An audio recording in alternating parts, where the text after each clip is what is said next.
A day in my life, a single nanay na nakatira sa baryo na walang trabaho pero malakas kumain. Samahan nyo nga kami dahil ngayon mangunguha kami ng mangga. Maraming ang puno ng mangga dito sa amin at ngayon nga ay sabay-sabay silang namunga.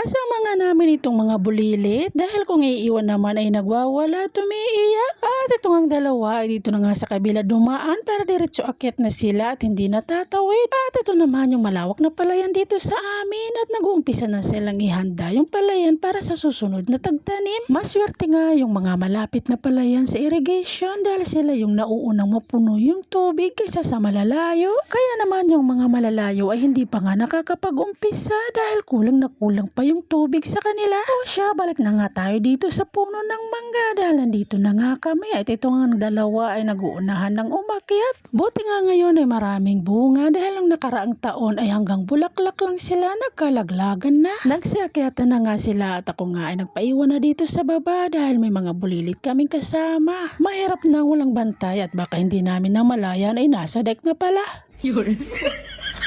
At ayun na nga, ang gaganda nga ng pwesto nila dyan sa taas, sana all. Habang nga sila ay nasa taas at ako'y naman ay bala na pamumulot dito, ay panaytingin naman ako at baka may dumating na may-ari kahit hindi namin alam sino nga bang may-ari nito.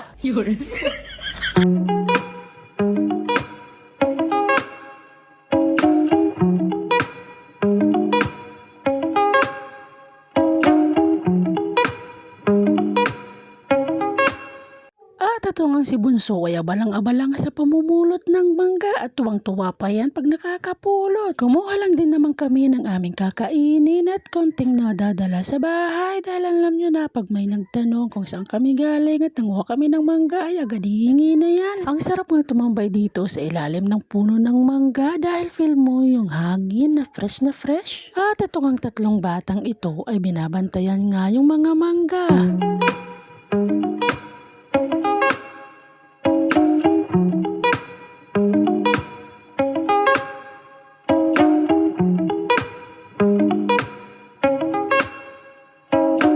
Nagsibabaan na nga sila para mangain na ng mangga. Samantalang yung anak ko nga ay nagustuhan na ata sa taas at ayaw nang bumaba.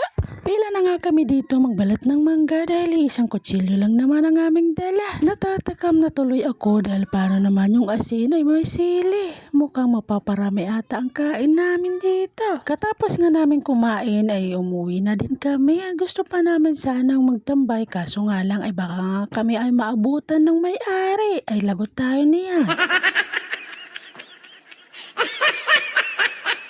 Uwi na nga kami dahil mga busog na mga person at marami pa nga kaming babalikan sa susunod. Iyon kung marami pa matira mula sa ibang mangunguha.